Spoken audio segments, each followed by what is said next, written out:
Hey, this is Professor Perez from Saddleback College. Today we're going to do factoring by grouping. And of course, we need Charlie to make sure he's ready to go. He better be ready. Hey Charlie, you ready to go? Oh, yeah. You better be. Today we're doing factoring by grouping. All right. That's right. Now that doesn't mean that you get to work in groups to do your factoring during the exam. Not in my class. Okay, but you are allowed to cheat when you do factoring by grouping, and I'm going to talk about that in a minute here. Okay, let's get to work. Let's list our first problem right there. We have x squared plus 3x subtract 2x subtract 6. Factoring by grouping requires that you form two groups. So we'll go ahead and form two groups right there, okay? And now Charlie, here we go. What we're going to do is we need to take the greatest common factor out of each group. So Charlie, what's the greatest common factor for that first group up there? X. It's an X. Very good. You must have paid attention to that greatest common factor video. That's good. Okay, now what we're going to do, okay, we bring down our X. Let's bring our parentheses now. Charlie, what do I multiply the X by to get that X squared in the first group? X. That's an X. Very nice. Okay, now what do I multiply the X by to get that plus 3X? Plus 3. It is a plus 3. There you go. So let me show you what Charlie just did. He took x times x to give him the x squared, and the x times 3 to give him the 3x there. Okay. Now what we're going to do is we're going to go to the next group. And here's where you can cheat. This is the only time you can cheat in a mathematics course. What we're going to do here is we're going to take that x plus 3, and we know by factoring by grouping, that x plus 3 is going to show up in this second group. So we'll go ahead and list it over there. Now, this makes it a little bit easier to see what the greatest common factor is for the second group. So Charlie, what is it? What is the greatest common factor for the second group? Basically, what makes that second group work here? What do you distribute through? I think it's a -2. That's right, it is a -2. Oh, wow. Let's see what Charlie did here. He took the -2 and distributed to the x, which gives him the -2x, and -2 times the positive 3 is the -6. Very nice. Okay, now, here we go. We look at our two groups again. Now, if you remember when we multiplied polynomials together, we took the first term and we distributed to each term. But now what we're going to do is we're going to work in reverse. And now maybe this will give you a better understanding of why I was doing the multiplying binomials in that way, because here it comes. Notice here that the x plus 3 is showing up in each term. And so we're going to take those x plus 3's out.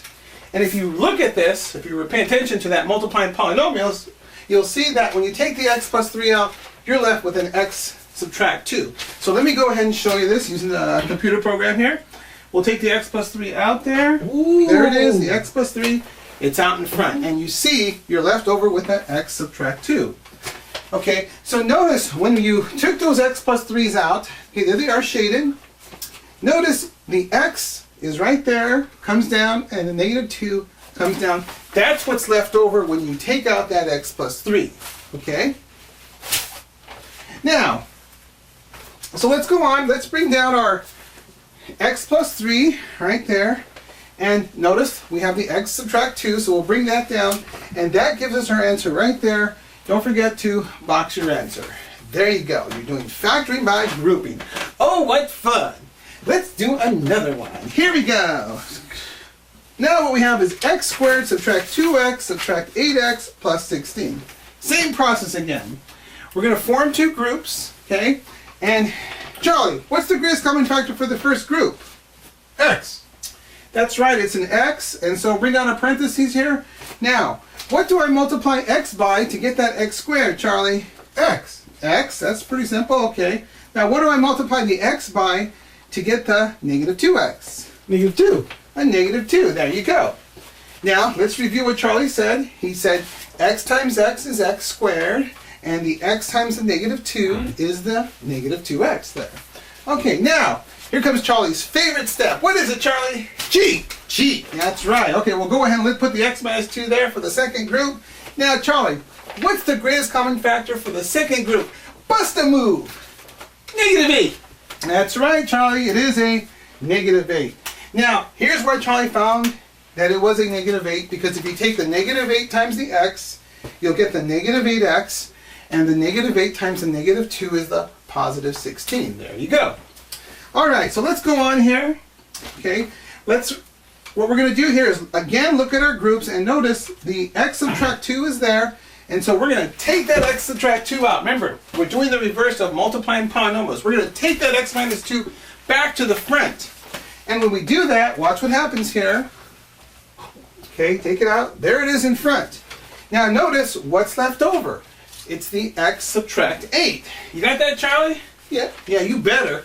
Anyway, he's got that down. So again, let's look at this again. We shade the x minus 2's. So when we took those out, realize that we had the x and the negative 8, and so we brought those down to show that they are still there. And so now we're going to go ahead, bring down our x, subtract 2, and then finally bring down our x subtract 8, and there's your answer. Don't forget to box it. Oh, what fun. Let's do another one. Okay, this time we'll step it up a bit for Charlie. Okay. Just relax. Same procedure again. The first thing you do is what, Charlie? Groups. Form 2 groups. Okay. Now, Charlie, think about this. What's the greatest common factor for that first group? X. Okay. It is only an x, right? You can't take out anything from the 8 and the 3 because those don't have any common factors. Okay, other than 1. And remember, we were limited to the smallest, the term that had the least number of x's, and since that 3x only has one x in it, that's all you can take out. That was from the greatest common factor factoring video. So there we go. We take out the x, bring the parentheses down. Okay, Charlie, what do I multiply the x by to get that 8x squared? Be careful. 8x. It is an 8x, right? Because x times 8x is that 8x squared. Okay, Charlie, what do I need to multiply the x by to get that negative 3 up there? Negative 3. That's right, a negative 3. And so here's what Charlie did. X times 8x is the 8x squared, and the x times the negative 3 is the negative 3x. Very nice, Charlie. Now, what's our next step, Charlie? Cheat. That's right, we cheat. Here we go. So we put the 8x minus 3 over there, subtract 3. And now, Charlie, what makes it work? What do we multiply the 8x by to get that negative 32x? Negative 4.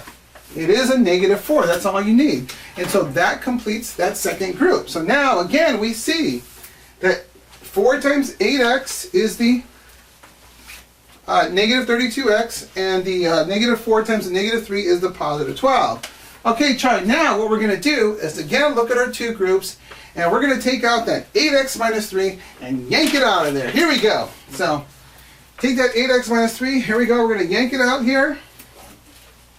Okay, there it goes. There it is in front. All right. Now, notice again, we'll shade the 8x minus 3's, and notice what's left over, Charlie? X minus the x, subtract 4. Very nice. Okay. So now, let's go ahead and bring out, down our 8x minus 3's, right? There it is. And don't forget, we got the x minus 4's. We need to bring those down. And there is our answer right there. Very nice. Here we go. Don't forget to box your answer. And we'll move on to one more problem here, okay? We'll make it a good one.